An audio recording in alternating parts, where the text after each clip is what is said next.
Exercise 1.1 का question number 11 है। So that the relation R in the set A of point in a plane. हमें एक A set दिया हुआ है guys, set A of point in a plane.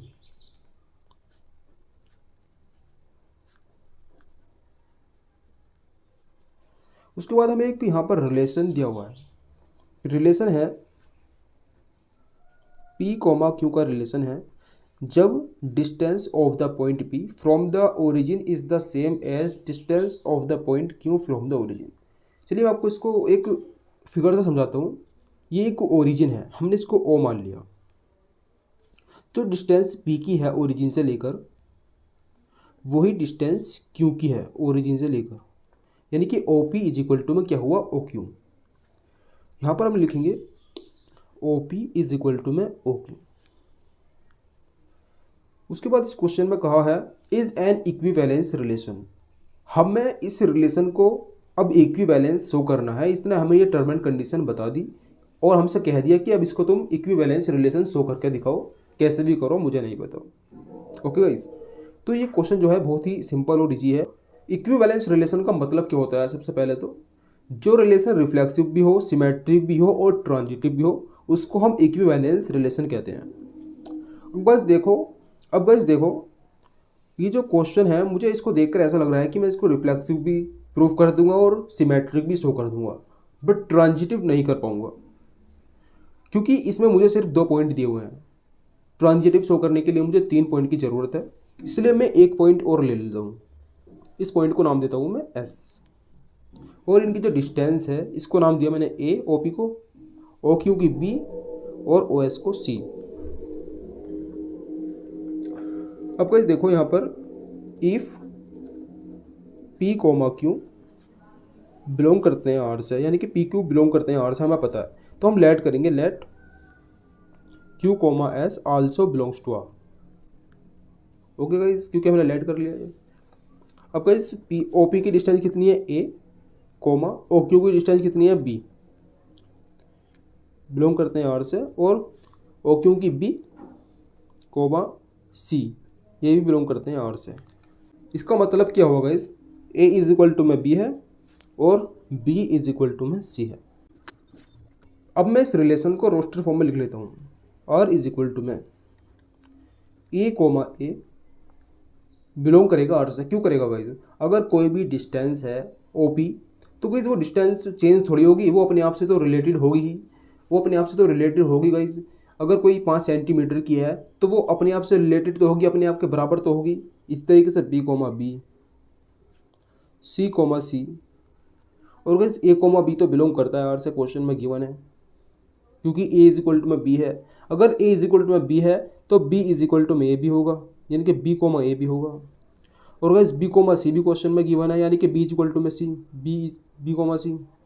अब guys देखो, अगर ए बराबर सी है और बी बराबर सी है तो फिर ए बराबर सी भी तो होगा, बिल्कुल होगा गाइस, ए बराबर सी। अब मैं सबसे पहले चेक करता हूँ फॉर रिफ्लेक्सिव के लिए।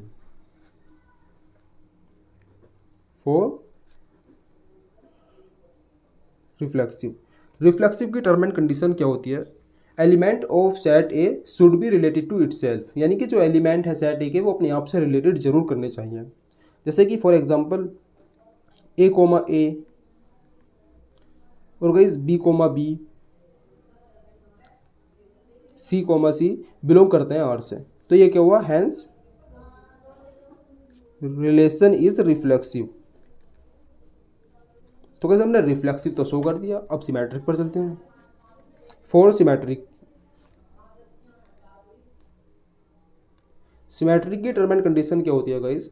जब कोई भी एलिमेंट जैसे ए कोमा बी बिलोंग करता है आर से, तो फिर बी कोमा ए भी बिलोंग करना चाहिए आर से।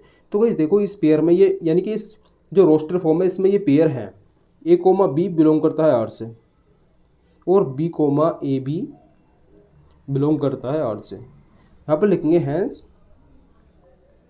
Relation is symmetric. देखो अगर आप क्लास 12th में हो या फिर जेईई की प्रिपरेशन कर रहे हो तो इस चैनल को जरूर सब्सक्राइब कर लो, क्योंकि मैं आपको एनसीईआरटी के साथ साथ मैं पीवाईक्यू भी कराऊंगा और एक्स्ट्रा क्वेश्चन भी कराऊंगा। आपको बहुत फ़ायदा होगा। और आपको ऐसे कंसेप्ट दूंगा, इतने इजी कंसेप्ट दूंगा समझाने के लिए जो कि आपको यूं ही समझ आ जाएंगे चुटकियों में। अब कोई चेक करते हैं फोर ट्रांजिटिव के लिए। ट्रांजिटिव की टर्म एंड कंडीशन मैंने आपको हर एक क्वेश्चन में बताता हुआ आया हूँ, अब तक आपके माइंड में बिल्कुल फिक्स हो चुकी होगी वो, मैं उम्मीद करता हूँ। अब गाइस देखो ए कोमा बी बिलोंग करता है आर से, तो फिर बी कोमा सी भी बिलोंग करता है आर से।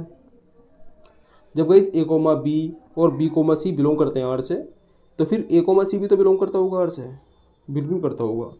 तो गाइस इसकी टर्म और कंडीशन यही है, यहाँ पे लिखेंगे हैंस रिलेशन इज ट्रांजिटिव। तो गाइस मैंने रिफ्लेक्सिव भी शो कर दिया, सिमेट्रिक भी शो कर दिया और ट्रांजिटिव भी शो कर दिया। अब यहाँ पर लिखूंगा मैं therefore relation is an equivalence relation.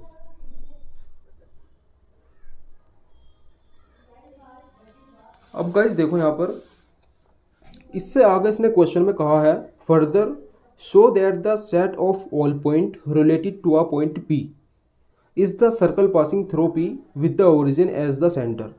इसने हमसे कहा है कि जितने भी ये सेट हैं, जैसे मान लो इसमें और भी सेट हो सकते हैं गाइस, हमने एक सेट और मान लिया ये L, एक सेट और मान लिया हमने ये M, एक सेट और मान लिया हमने ये D मान लिया हमने इसको। हमसे कहा कि जितने भी सेट हैं ये शो करो कि इसको ये रिलेटेड टू P है, और जितने भी सेट हैं ये सभी जो है वो एक सर्कल को फॉर्म कर रहे हैं, और जो सर्कल है वो पासिस हो रहा है पॉइंट P के, और जिनका ओरिजिन है वो सेंटर है। तो गाइस देखो ये तो हमें खुद ही दिख रहा है, जितने भी पॉइंट है ये सर्कल को फॉर्म कर रहे हैं। तो गाइस देखो कर रहे हैं ना, बिल्कुल हाँ। चलिए मैं आपको लिख के बताता हूँ इसको आप ऐसा लिखना, the set of all point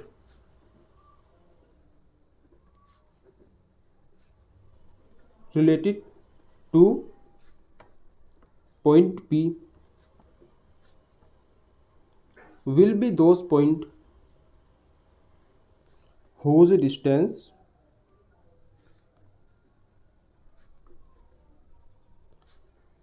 is the same as the distance of point P from the origin। इसका मतलब है जितने भी ये सेट ऑफ पॉइंट हैं, जितने भी ये सेट ऑफ पॉइंट हैं, ये सभी जो है वो रिलेट करते हैं पॉइंट P से डिस्टेंस में, क्योंकि इन सभी की डिस्टेंस जो है ओरिजिन से लेकर बराबर है। और फिर इसके बाद में लिखेंगे the set of all point form a circle with the center as origin and this circle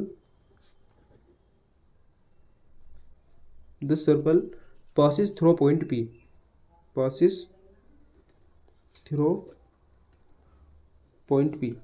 तो इस क्वेश्चन हो गया हमारा कंप्लीट। अगर चैनल पर नहीं हो तो ज़रूर सब्सक्राइब करना चैनल को, और वीडियो को लाइक भी करना, आपका एक लाइक हमें मोटिवेट करता है।